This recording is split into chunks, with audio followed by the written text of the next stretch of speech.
All right. So, I watched Hereditary on Netflix, and I just want to do a little review of what I thought about it. It was really, I don't normally watch horror movies. I went through a phase where I really liked them, and now, I don't know, for some reason, they all are the same, but this one was a little different. And so, the lead character was played by Toni Collette. That was Cole's mom in The Sixth Sense, and I will give you a little hint. She sees dead people. Sort of.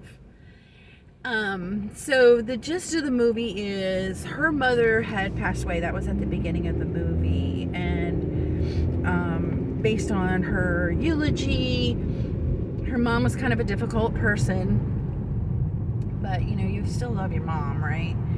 And so she's in mourning over the loss of her mother, and she's got 2 children and a husband. It's a regular nuclear family. She's got a little girl who's 12, 13 years old, and then she's got a boy who's an older teenager, 16 or 17, old enough to drive.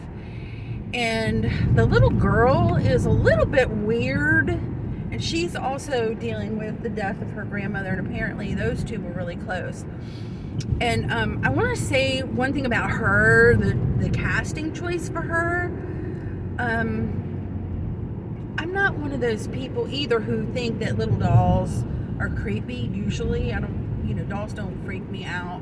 But this little girl, and I can't think of her name, it's Millie Shapiro, I think. I could be wrong, but I think her first name is Millie.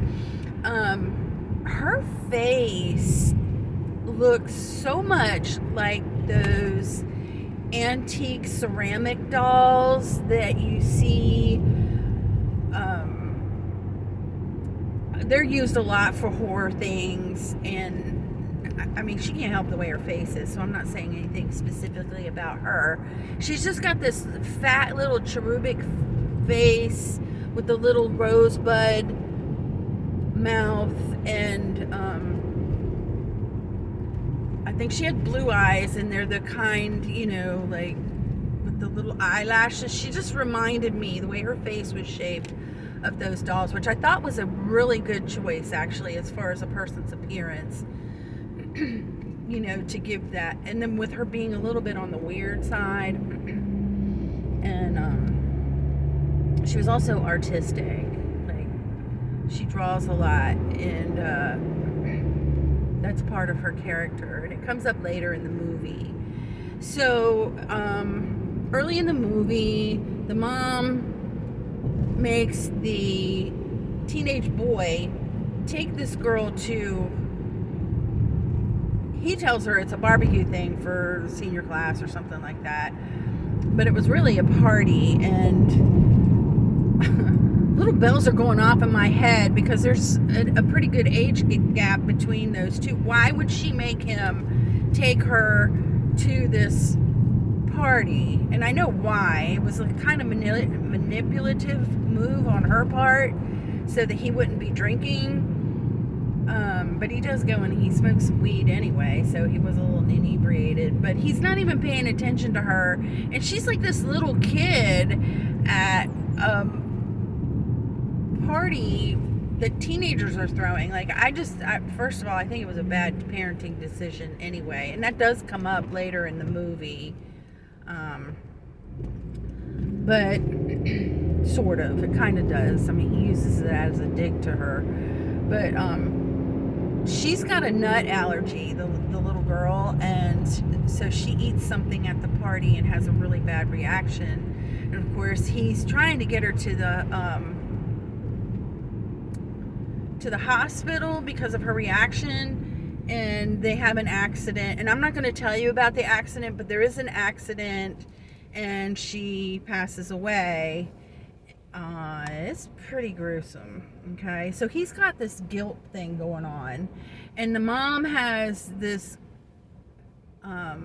terrible mourning. Now she's mourning her mother and her daughter. And I will say this about Toni Collette: there are several emotional scenes in this movie, and she really lets it out. She lets it out. Like, she is totally believable. And you know, with her different, one, she's kind of angry, and another one, when the little girl dies, there's a scene of her on the floor in the bedroom, and I mean, you can, as a mom, how can you ever be the same again after a child dies? And she, you know, you can just tell, like, her whole heart is just so heartbroken, and the despair that she's feeling is, she did a really, really good job on the emotional level. And then she's kind of going to these grief support meetings, but then not, like, she's not totally committed to it. And she meets a woman there who befriends her and tries to help her.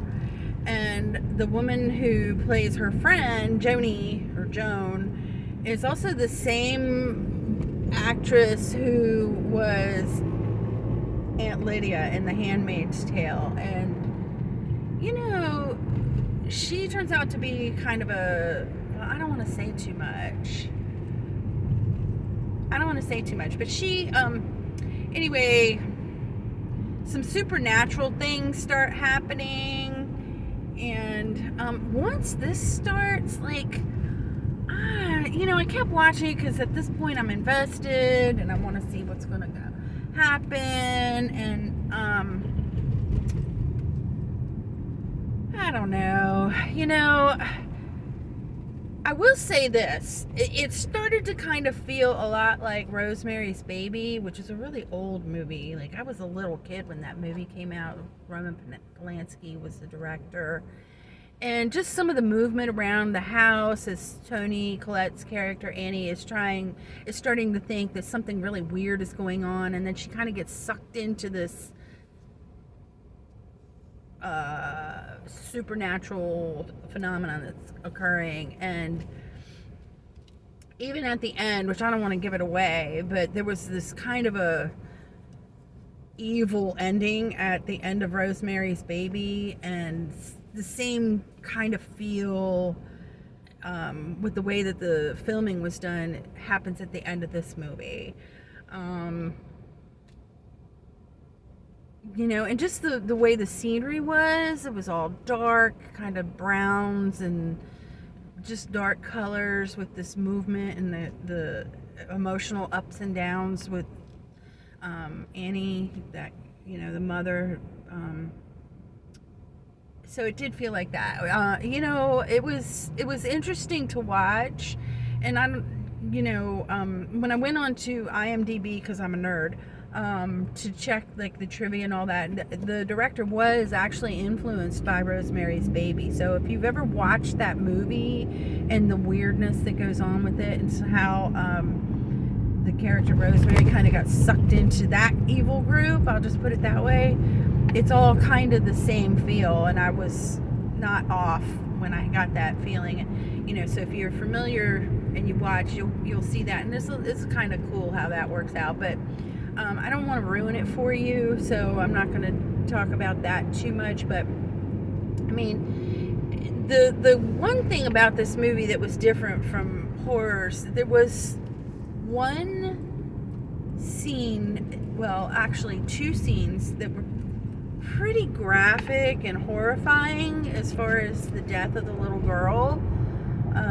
But the rest of it, you know, like the mother who died, she actually turns up in the storyline a little later, and it wasn't, you know, where she was, obviously she was deceased, so that wasn't too bad. And there was a couple of scenes that maybe were horrific, but the movie doesn't give you a lot of jump scares like your typical horror movies do now, where something jumps out at you and you hear that loud kind of sound, or the music does that kind of abrupt noise.